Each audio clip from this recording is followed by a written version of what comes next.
মোহাম্মদবাজারে মিনার মণ্ডলের বাড়ি থেকে প্রায় 50 কোটির নগদ এবং সোনা উদ্ধার হয়েছে গতকাল এবং তারপরে উঠে এসেছে তার আত্মীয় টুলু মণ্ডলের নাম। বীরভূমে যার বিশাল সাম্রাজ্য। মোহাম্মদবাজারের বাসিন্দাদের একাংশের দাবি টুলু মণ্ডলের সঙ্গে নাকি অনুব্রত মণ্ডলের ঘনিষ্ঠ সম্পর্ক রয়েছে, যদিও সেই দাবি উড়িয়ে দিয়েছেন অনুব্রত। তার দাবি টুলু মণ্ডল তার পরিচিত ঘনিষ্ঠ নন।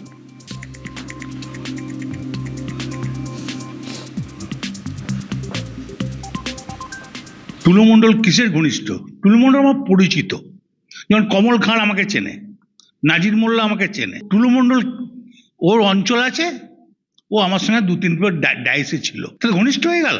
তাহলে তো চন্দনা সিনহা, আমাদের সবাই তো, আমি ছাড়া সবাই তোর মেয়ের বিয়েতে গিয়েছিল। ওর মেয়ের মানে আমার মেয়ে, এটা তো নিয়ম নাকি? ঘনিষ্ঠ কি করে হয়? ওই বিয়েতে আমি যাইও নাই, হ্যাঁ, আমি বলতেও পারবো না। আমি কমল খানের বাড়ি যেমন আমাকে ওর ছেলে মরাতে আমি খবর দিতে গিয়েছিলাম, কমল খানের সঙ্গে পরিচয়। বড় কেসার যে বড় অ্যাসোসিয়েশন ছিল নাজির মোল্লা, ওর সঙ্গে খুব ভালো সম্পর্ক। উনি আমার কাছে অনেকবার এসেছে, 4-5বার এসেছে। আমি তো 2.5 বছর জেলে ছিলাম, তখন তো ডিসচার্জ চলতো। আমি যখন জেলে ছিলাম তারপরে কি হয়েছে আমি কি করে বলবো? আমি বীরভূম জেলার জেলা প্রেসিডেন্ট ছিলাম, আমার কাছে সবাই আসতো।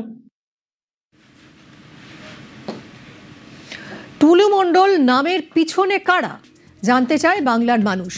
খোঁচা তৃণমূল সাংসদ কল্যাণ বন্দ্যোপাধ্যায়।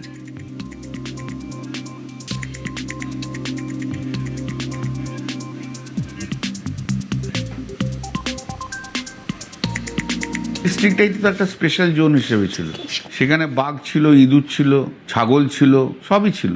এতদিন ধরে তো বাঘ বলেছে যে গোটা বীরভূম ডিস্ট্রিক্ট কন্ট্রোল করতো, জেল থেকে বসেও নাকি কন্ট্রোল করতো। টুলু মণ্ডল তো একটা নাম, এই নামের পিছনে কারা রয়েছে? প্রাক্তন মন্ত্রী আছে, প্রাক্তন বিধায়করা রয়েছে যারা ইনফ্লুয়েন্সিয়াল, কোনো এক সাংসদ রয়েছেন। শুভেন্দু অধিকারী মুখ্যমন্ত্রী তো একটা এক্স হ্যান্ডেলে পোস্ট করেছে।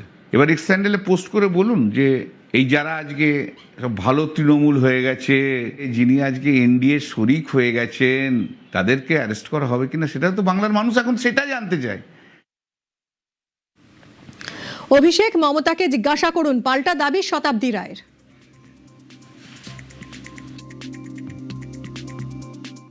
ও ব্যবসা করতো, তো সরকারের দায়িত্ব। অভিষেক ব্যানার্জিকে জিজ্ঞেস করো, মমতা ব্যানার্জিকে জিজ্ঞেস করো না, তো ব্যবসায়ী।